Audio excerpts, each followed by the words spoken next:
Chapter 1 1,000 meters equals 1 kilometer. Salice. Smoke billowed, hissing through the autoloader. A heavy clank sounded as another round was chambered. Salice Jackson turned a crank that rotated her periscope. There, the enemy. 31 degrees clockwise, she commanded.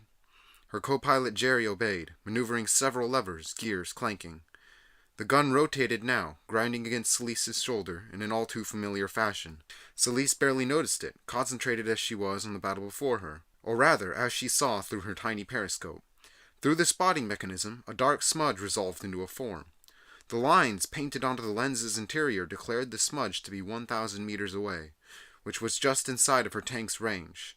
It was a Z-43, and an old one, beaten up, well-worn, but cared for and well-maintained.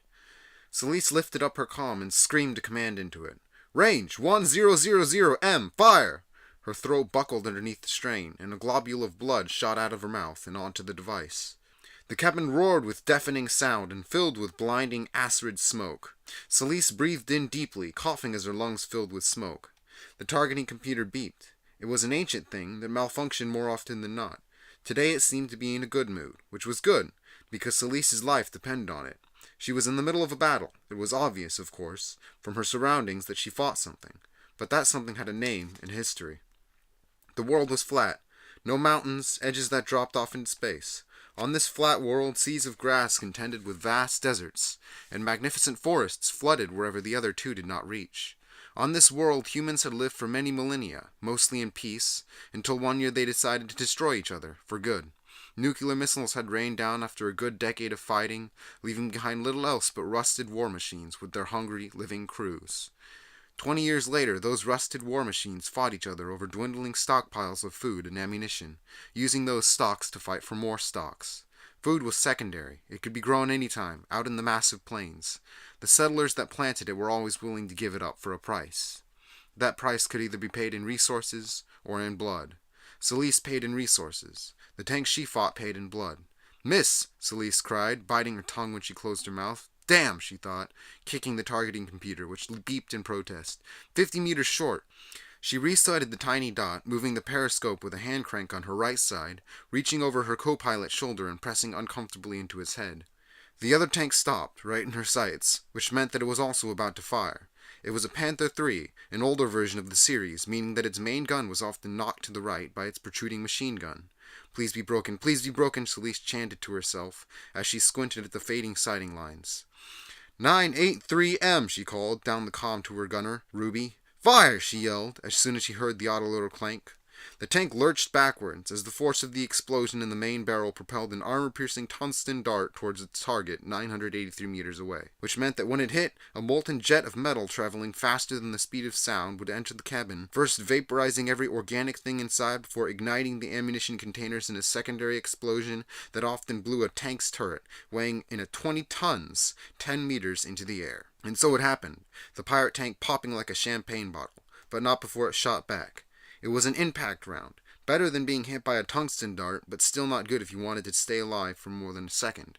Half of Salice's world disappeared in an instant, every inch of her exposed skin burning to the 3rd degree, fire consuming her clothing. But when the noise stopped, when the light died down, Salice saw that she was still alive. Fried to a crisp, pain lancing across her mind like a physical blow, pinned beneath a hot metal wedge, but still alive.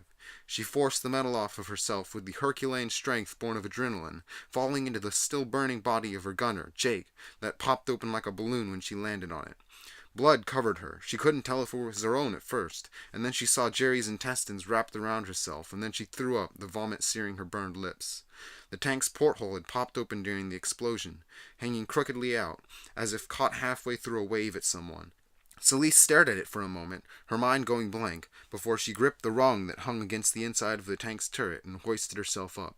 Her hand burned. By God, it burned. But when she opened her eyes, she saw flames licking the side of the ammunition compartment. After seeing what had happened to the tank she had shot, Salice did not want to wait and find out how it felt. So, with excruciating slowness, with the flames at the ammunition compartment seared into her mind, she pulled herself out of the hatch and onto the top of the tank.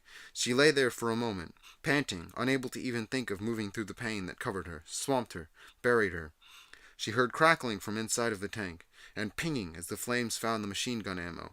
That galvanized Celeste into action, burns and all, and gave her enough strength to roll off the edge of the tank.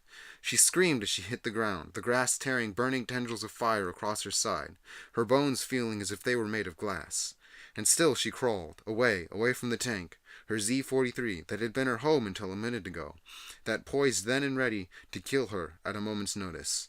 Please, she thought, her eyes filling with stinging, salty, horrible tears. Don't let me die here. Not now. Not after all I've... An explosion cut her off, louder than any she had ever heard, a front of blisteringly hot air moving past her, burning her yet again, crisping the grass all around brown. Celeste choked out and felt her entire body spasm, and fought the seizure that ripped across her back, her arms, her legs, everything. She stayed conscious, though. She stayed alive for what seemed like a century, laying in the grass next to her burning tank, next to her burning home. She remembered all the jokes she had traded with Jerry, in the cockpit, and cried, the reality of her situation hitting home. She was stranded, wounded, in the middle of the grassland, with no habitation for the surrounding 100 kilometers. She was on her own. Celeste turned on her back then, and looked at the sky, getting darker as the dusk turned to night, as the time since the explosion lengthened. She wanted to die then, if not because she was in a hopeless situation, then because of the pain, the horrible pain, that filled her every waking second with pure, terrible agony. She wanted it to end. She even prayed for it to whatever God that was out there, watching her suffer. And then she got something, although it was not her wish. A bright blue light lanced out of the darkness, the rumbling of the treads on the grass waking Celeste from her pained stupor. Overhead the stars glistened, forming patterns that seemed to swim before her. There was no engine sound, which made Celeste curious to force her blackened neck to look around, expecting to be shot down at any moment. If a tank found the recent aftermath of a battle in the middle of the plains, they killed the survivors and scrapped the tanks. It was simple courtesy. There was no way anyone burned like Celeste had been would ever live anything but a short, agony-filled life. There was not enough medicine. There was not enough of anything, really. And so Celeste was surprised when a figure stepped down from the top of the tank, their boots clamping down right in the middle of Celeste's field of vision. They were blue, bright blue. A face leaned down so that Celeste could see it. A female face, kindly and filled with a sort of sporadic energy. "Hello," she said, as if it were a perfectly normal meeting. "My name is Ellen. What's yours?" Celeste groaned, suspecting herself of having a hallucination. But once he scrunched her eyes closed, painfully, and opened them again, Ellen stayed exactly where she had been, unchanged.